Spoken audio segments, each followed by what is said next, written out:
right, guys, here we're going to talk about Season 5, Episode 32 of The Twilight Zone. So what did you think about this episode? I liked a lot of this episode. I liked much, but then there are things where I'm like, wait a minute, what? That's unexplainable. To run it down really quick, a traveling salesman of sorts comes through this small town that has seen a lot of like violence in its past, and he claims to have the ability to bring people back from the dead. Yes. And the whole point of this episode is that he's bringing them back for free, but he's like making money by people being like, can you like leave my husband at the graveyard, please? Can you like leave my brother at the graveyard, please? Yeah. And that concept is so good that it pushed me over all the issues and bad things, and like the ending is horrible. Yes. Thank you. So while it's a good episode, there's a couple of problems. The concept is good. I don't think it's a good episode. The concept is good. No, I do think it's a good episode because there's a lot of ones. Good. If you think about the ones that are bad, it's way better than there's nothing in them at all. Yeah. But so like there's a couple things here where I'm like, okay, you're really acting on the assumption that every single person has to then go, no, here's money. Yeah. Because there's two things that could get in your way. One, someone genuinely loving someone that died, or two, I don't have any money, and then that person would just come, or you'd have to be like, all right, it's free.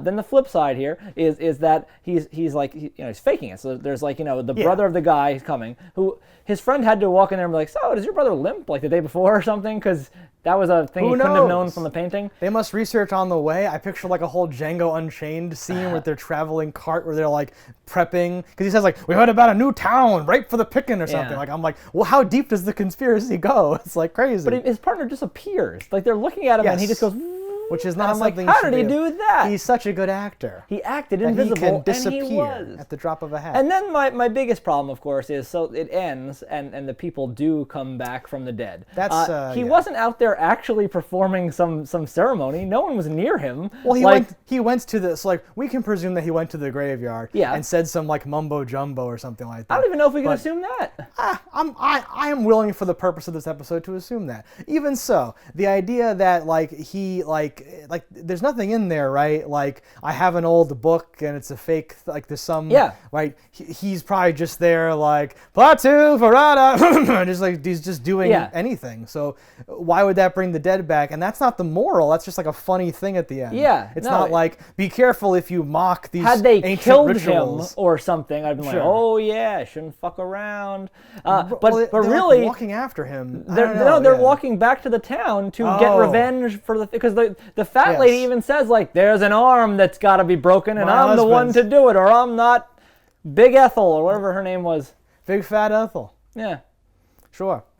So that's a little strange. No, and like that kind of mixes everything up and makes it like super dumb for me, and I'm not like on board with it anymore. I could see it coming too, and I was like, oh no, or whatever. Right? Had they just too much. Gone a little further plot-wise and been like, oh, to the bartender, like, oh, my brother died in a blah blah. Maybe he actually shot him. The one that the sheriff shot in the back. Like the guy didn't kill his wife. He was just afraid of her because she's an angry, mean lady. So like the people that understandably deserve revenge, I'm like, okay, well that makes sense that the people are coming back. But I'm like, you were just an abusive fat lady who died, and now your poor husband, who has like up until like that day has defended you and said how you were a good person and how he loved you and blah blah blah. But now that you're able to come back and threaten his life one more time, he's like, maybe you don't bring him back. On second thought, I've enjoyed having my arm not broken every fortnight. On 6 separate occasions, she broke his left arm.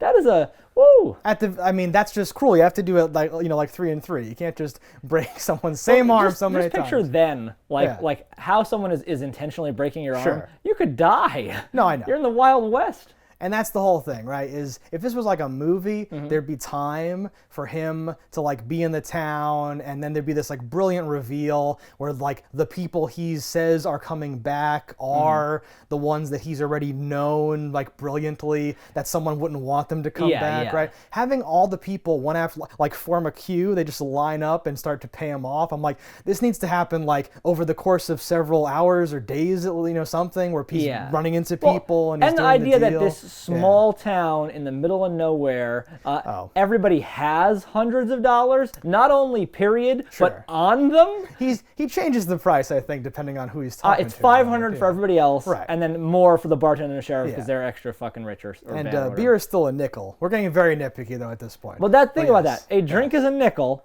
$500. Yeah. What do these people do that the town drunk had $500? It's his life savings. What? To keep his wife dead. I guess. Yeah, no, Seems unlikely to me. I think the dead really coming back may have legs in like a whole different story. Yeah. In this story, though, I hate it. And without that around it, this like charlatan doing the thing or whatever, like could have been a lot better and could have been a whole thing or whatever. But that idea is good enough that I'm super into the fact that his actual scheme is dangling this in front of people and then like, you know, taking money to like, because you really don't want what you think you want and all that stuff, right? I'm on board with that concept. There's a cool book called Dampire that is a woman who happens to be like a half vampire, half person, but she doesn't know this at the time, and she is running a hoax where she will get rid of the demons from your village for X amount of money. Okay. So like she's like, I'm not here to make profit, but I need to recoup the loss of the materials I use for these spells, and gets like a village's whole like, you know, pot, like that will survive the winter kind of money, and then like, you know, cast her spell and the demons be gone. Are they real demons or is it fake stuff? It is fake. It is like a partner of hers that is a thing, but then they come across a real one. Yeah. That's where the dead coming back at the end has legs in like a whole different thing. Yeah. Where it's like, wait, no, it's supposed to be fake. I made this out of wax and string. It's not a real scepter. Yes. And then it's like, what the fuck, the dead? And that's like a Tales from the Crypt episode. Because even in this, where they do come back and like, I paid him the room. That guy's gone now. He's not paying for it. I love that like the dog being trained. That was obvious, especially when the person says like I've never seen that dog before. It must be a stray. Oh God, yeah, I know. And then like that, he's like, you agree this dog is dead, right? I'm like, is this how we do this now? This is crazy. That's a crazy thing too. Like, how do you even train a dog to run at the wheels just in time for it to stop, and then go and like pretend you're dead? And that's their whole brilliant scheme. Is he's got his actor partner and like a dog, and they travel from place to place, like scamming people with his. The necromancy scam. Yeah, and the dog must run out of town to the partner when when it's alive. Where they're like waiting or something. Which I'm like, oh, that was kind of cool. It's just that a cool idea. It comes together poorly, and I'm like, Yeah. So not a super top episode, not one for the 80s. Yeah, but had some fun things. One of the ones that I used to say a lot more, I feel like, but now it's been like very rare, is like the concept. As a kid, you might have let this marinate until you saw something else come along, and you're like, ooh, and like it gets you into this cool, different, unexpected things that happen in different stuff. So not the best, not the worst, but that was this episode of The Twilight Zone. Let us know in the comments what you thought about it. Don't die in a fire, and we'll see you next time. Hello, internets. I just love watching JustDaggers. If you've enjoyed this video as much as I have, click that subscribe button.